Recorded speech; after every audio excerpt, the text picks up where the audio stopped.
चलो, तो last class में हमने क्या डिस्कस किया था, आपको कंडीशन फॉर ओवरलैपिंग की हमने बात की थी, सिग्मा बॉन्ड और पाई बॉन्ड की हमने बात की थी।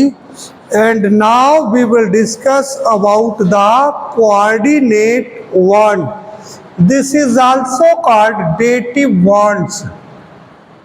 क्या कहते हैं इनको? डेटिव बॉन्ड्स भी कहते हैं, राइट। अब कोऑर्डिनेट बॉन्ड्स होते क्या हैं? थोड़ा सा समझने की चीजें हैं, उनको समझना पड़ेगा। यहां कहता है कि coordinate bond formed between two items in such a way that electron shared belongs to one item only. समझ में आया? मुझे लगता है कि नहीं आया। कहता है कोऑर्डिनेट बॉन्ड ऐसा बॉन्ड होता है कि जिसमें केवल एक ही, सपोज कर लीजिएगा ये ए है, राइट, और ए बी 4 बनना है, सपोज कर लो। तो यहां तो जो बॉन्ड हैं वो क्या हुए कि ये और यहां पर ये बन गया बी, यहां बी बन गया, यहां बी बन गया। इसके पास क्या है? लोन पेयर इलेक्ट्रॉन है और इसको एक बी को और चाहिए, ठीक है ना, एक बी और आया तो उसको ये जो लोन पेयर इलेक्ट्रॉन्स हैं ये क्या करेगा? ये बी से कनेक्ट कर लेगा। तो बॉन्ड बनाने में वैसे क्या होता है कि भैया एक आपका एक हमारा, शेयर्ड पेयर्ड इलेक्ट्रॉन्स इसमें शेयर्ड नहीं होते हैं। इसमें किसी एक ही आइटम के दोनों ही इलेक्ट्रॉन बॉन्ड बनाने का काम करते हैं। समझ गए? ऐसे बॉन्ड को क्या कहेंगे? कोऑर्डिनेट बॉन्ड कहेंगे, राइट। तो वही यहाँ पे क्या कहा गया है कि coordinate bond formed between two atoms in such a way that both electron shared belongs to one atom, केवल एक ही आइटम के रहते हैं। मेरी बात समझ गए? देखो कोवैलेंट बॉन्ड में क्या हुआ था, उसमें सॉरी आयनिक बॉन्ड में क्या हुआ था? एक तो आयनिक बॉन्ड आपने पढ़ लिया। आयनिक बॉन्ड में क्या हुआ था?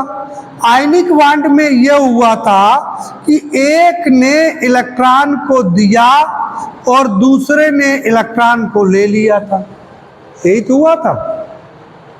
फिर दूसरा आपने कौन सा पढ़ा था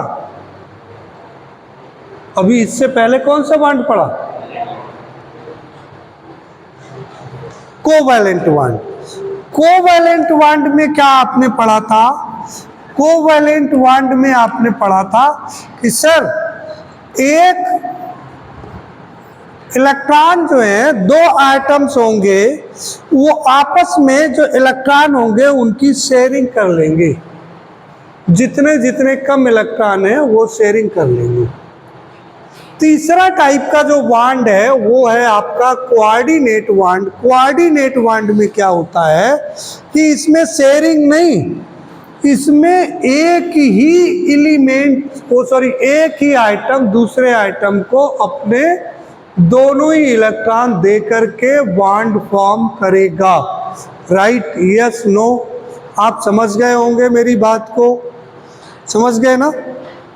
तो इस टाइप का कोऑर्डिनेट बॉन्ड होता है। यहाँ पे एक नोट लिखा है, if coordinate bond is formed by second period element then it is represented by single bond.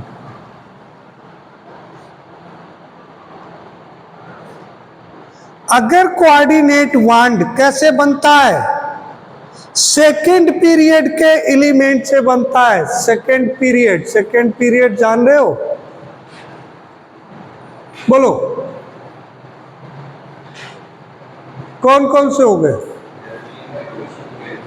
Nitrogen हो गया, पोटेशियम हो गया, ऑक्सीजन हो गया, क्लोरीन हो गया, ये सारे हो गए नहीं हो गए, क्लोरीन क्लोरीन। तो ये सारे कैसे हो गए? सेकंड पीरियड के हो गए। क्लोरीन थर्ड पीरियड का हो गया, राइट।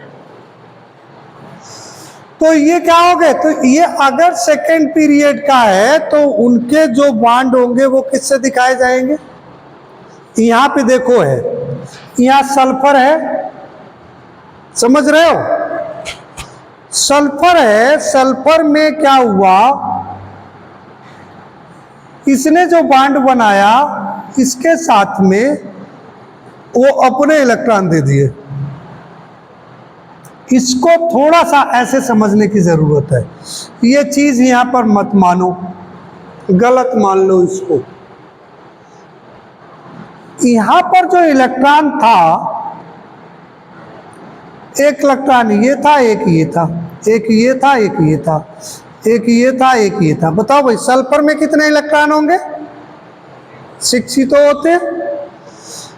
2 इलेक्ट्रॉन ने क्या काम किया? इसने बॉन्ड बना लिया, बचे आपके 4 इलेक्ट्रॉन्स बचे। 4 इलेक्ट्रॉन्स ने क्या काम किया? इस ऑक्सीजन के पास कितने बॉन्ड है भैया मेरे? कितने इलेक्ट्रॉन है? 6। तो ये क्या करेगा? ये दोनों इलेक्ट्रॉनों से ऐसे बॉन्ड बना लेगा। बॉन्ड बनाने में केवल सल्फर के ही इलेक्ट्रॉन यूज हुए, ऑक्सीजन के इलेक्ट्रॉन यूज नहीं हो रहे। समझ रहे हो?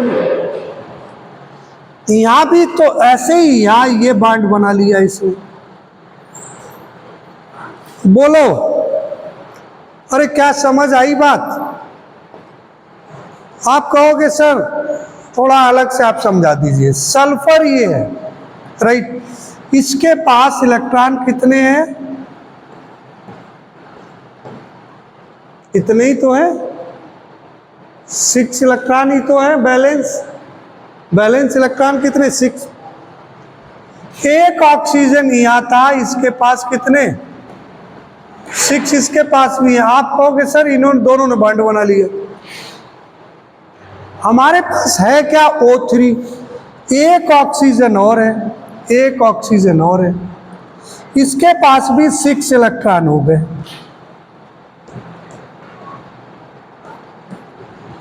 अब आप कहोगे सर बॉन्ड कैसे बन जाएंगे? ये तो बॉन्ड बनेंगे नहीं। तो ये क्या करेगा? ये दोनों इलेक्ट्रॉन कैसे करेगा?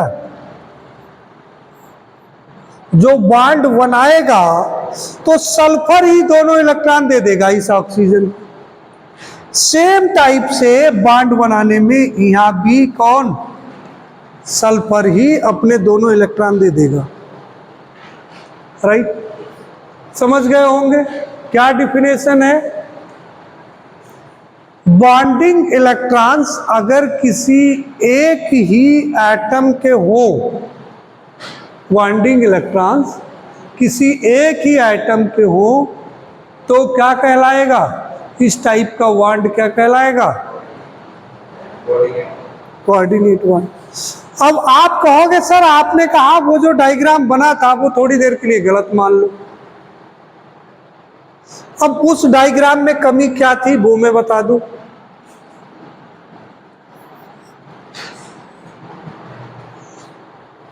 उस डायग्राम में जो नीचे के 2 इलेक्ट्रॉन दिखाए गए थे ना, वो गड़बड़ थे। आप कहोगे सर इसमें सिंगल बॉन्ड बना हुआ है, इसमें आपने जो दिखाया वो डबल बॉन्ड दे दिया। ये डबल बॉन्ड नहीं है बेटा, ये एक्चुअली में है क्या कि एक ये गड़बड़ हो रहा है। मैं कुछ दूसरे पेज पे बताता हूं आपको। ये सल्फर है, क्या हो गया? सल्फर है ये, राइट।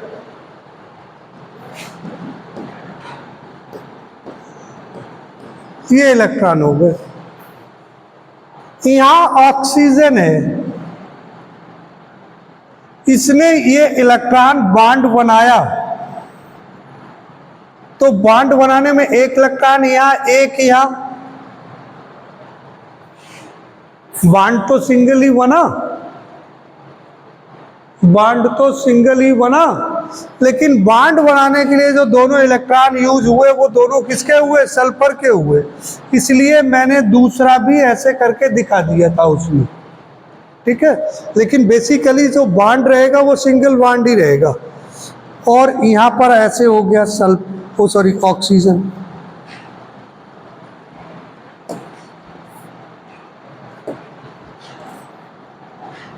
तो यहाँ भी इस टाइप से हो गया। ये इलेक्ट्रॉन हो आकर के कहाँ शिफ्ट हो जाएगा? यहाँ पर शिफ्ट हो गया, वहाँ नहीं हुआ। तो उस वाले डायग्राम में क्या था? जो दो इलेक्ट्रॉन यहाँ पर दिखाए गए थे वो गलत थे, बाकी पूरा डायग्राम सही था। वो मेरे ख्याल से अब आपको समझ में आ गया होगा। ये चीज़ नहीं आई? बोलो। तो ये चीज़ गलत थी, बाकी ठीक है, राइट? समझ गए? और मुझे लगता है कि कोऑर्डिनेट बॉन्ड आप समझ गए होंगे, राइट? अब देखो दूसरा एक इसमें और चीज लेकर के हम चलते हैं। कोऑर्डिनेट बॉन्ड समझ में आ गया, इसमें कोई डाउट किसी को कोई नहीं रहना चाहिए। एक नोट इसमें लिखा था, वो भी आपको शायद बता दिया था, मैंने बताया था। हाँ, क्या नहीं समझ? क्या चीज? एक सिंगल और एक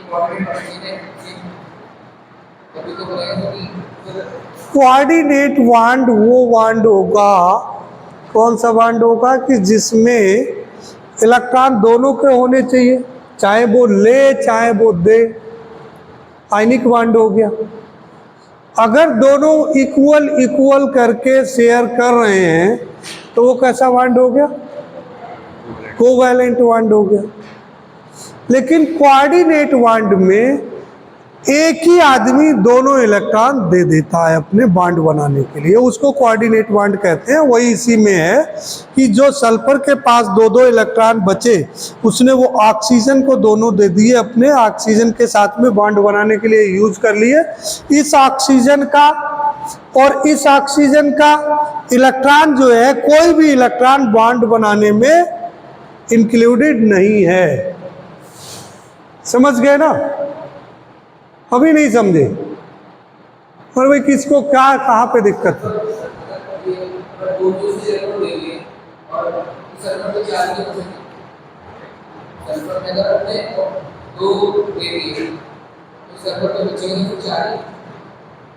जाएंगे तो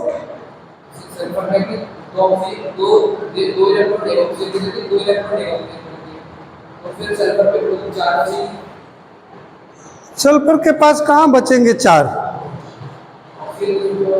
उसने ऑक्सीजन को कोऑर्डिनेट बॉन्ड बना लिया। ओ सॉरी, कौन सा कोऑर्डिनेट बॉन्ड बना लिया?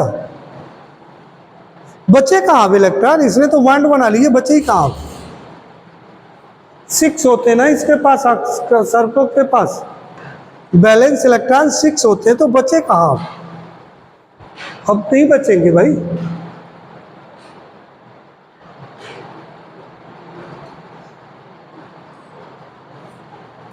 एक नोट है इसमें, कहता है if coordinate bond is formed by second period elements then it is represented by single bond. यहां पर अब दूसरी चीज आ रही है। आप कहोगे सर इस डायग्राम में केवल सिंगल बॉन्ड के थ्रू बॉन्ड दिखाया गया है, राइट? क्यों दिखाया गया है? क्योंकि oxygen is the element of second period. अगर कोऑर्डिनेट बॉन्ड जो है वो सेकेंड पीरियड के एलिमेंट के साथ में बनता है तो वो सिंगल बॉन्ड के थ्रू शो होगा। If coordinate bond is formed by the higher period elements then it is represented by double bond. अगर ये ऑक्सीजन इससे नेक्स्ट की इसकी जगह पे, ऑक्सीजन की जगह पे कोई दूसरा होता और वो इस पीरियड का नहीं होता, नेक्स्ट पीरियड का होता, तो वो डबल बॉन्ड के थ्रू दिखाया जाता। ठीक है, ये आपको कोऑर्डिनेशन कंपाउंड्स नेक्स्ट ईयर पूरा चैप्टर है आपका 12th में, और वो कोऑर्डिनेशन कंपाउंड्स जो है वो कोऑर्डिनेट बॉन्ड पे ही डिपेंड करता है, ठीक है। और उसमें पूरा इसी का खेल है। इस बॉन्ड के बारे में और ज़्यादा नेक्स्ट ईयर हम पढ़ेंगे, राइट। नेक्स्ट थिंग, नेक्स्ट है यहाँ पर molecular orbital theory. Molecular orbital theory कुछ पॉइंट्स में लिखा गया है। मॉलिक्यूलर ऑर्बिटल थ्योरी होती क्या है, ये क्या एक्सप्लेन करती है? It explains the overlapping atomic orbitals. जो एटॉमिक ऑर्बिटल जो ओवरलैप करते हैं, जो बैलेंस बॉन्ड थ्योरी में बताया गया था, ठीक है ना, वो ओवरलैपिंग के बारे में ये एक्सप्लेन करती है। For the formation of molecular orbitals. दूसरा कहता है it explains linear combination of atomic orbitals. Atomic orbitals का लिनियर कॉम्बिनेशन कैसे होता है उसके बारे में ये एक्सप्लेन करती है कौन? Molecular orbital theory. दूसरा कहता है according to this theory atomic orbitals combine. Atomic orbital क्या करते हैं? कंबाइन करते हैं and form new molecular orbitals of different size, shape and energy, right. Clear है ना? कंबाइन करके न्यू मॉलिक्यूलर ऑर्बिटल्स बनाते हैं और जब न्यू बनेंगे तो उनका डिफरेंट साइज हो जाएगा और शेप हो जाएगी, एनर्जी भी चेंज हो जाएगी। Number of molecular orbitals formed is equal to the number of atomic orbitals combine. ठीक है, मॉलिक्यूलर जो ऑर्बिटल्स होते हैं वो कितने बनेंगे, ये किसके इक्वल होंगे कि कितने नंबर ऑर्बिटल्स कंबाइन कर रहे हैं, इस चीज़ के ऊपर वो डिपेंड करेंगे। अगर मान लीजिए 2 कर रहे हैं तो 2 नंबर ऑफ मॉलिक्यूलर ऑर्बिटल्स बनेंगे। 1 कंबाइन कर रहा है तो 1 बनेगा, 4 कर रहे हैं तो 4 बनेंगे, 5 कंबाइन कर रहे हैं तो 5 बनेंगे, राइट। अब कहता है molecular orbital is 3D space around the nuclei. Nuclei के चारों ओर, न्यूक्लियाई के इर्द गिर्द कैसा होता है? 3D स्पेस होता है। Where the probability of finding electron is maximum. जहाँ पर इलेक्ट्रॉन को फाइंड आउट करने की प्रोबेबिलिटी कैसी हो जाती है? ज़्यादा हो जाती है। For overlapping atomic orbitals, their size, energy and orientation should be same.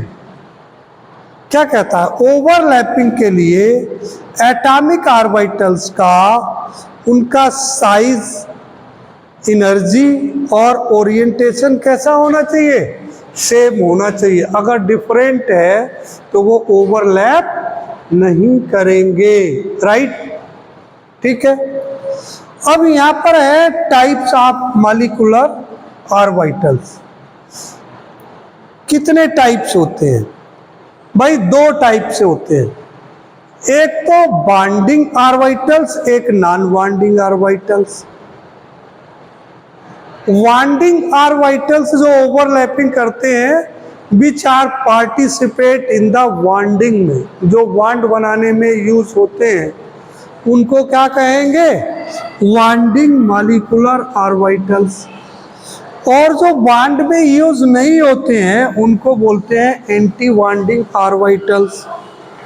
इसमें कहता है कि जो बॉन्डिंग है ये कैसे? These are form on additive mixing of atomic orbitals. Additive mixing से एटॉमिक ऑर्बिटल्स बनते हैं। ये क्या होते हैं? These are formed on the subtractive mixing of atomic orbital. इसमें कैसी होती है? एडिक्टिव मेटल। एडिक्टिव मीन्स जो कंबाइन कर पाए, और डिस्ट्रक्टिव मीन्स क्या होगा? सब्ट्रैक्टिव। सब्ट्रैक्ट जानते हो? माइनस कर जाए, अलग हो जाए। एडिटिव जानते हो? जो ऐड कर पाए। ठीक है। दूसरा कहता है कॉन्ट्रैक्शन, कॉन्ट्रैक्टिव इंटरफेरेंस। ये क्या होता है? इसमें कॉन्ट्रैक्टिव इंटरफेरेंस होता है, इसमें डिसकॉन्ट्रैक्टिव इंटरफेरेंस होता है। राइट। अब यहाँ पे क्या कहता है? ये जो कंस्ट्रक्टिव इंटरफेरेंस होता है, ये क्या होता है? When two waves or orbitals overlap, जब दो या ऑर्बिटल्स या फिर वेव्स हों, वो ओवरलैप करती हैं and combine to create a larger wave और ऑर्बिटल्स। जब दो लोग मिलेंगे, दो चीजें मिलेंगी, तो कोई बड़ी चीज ही तो बनेगी।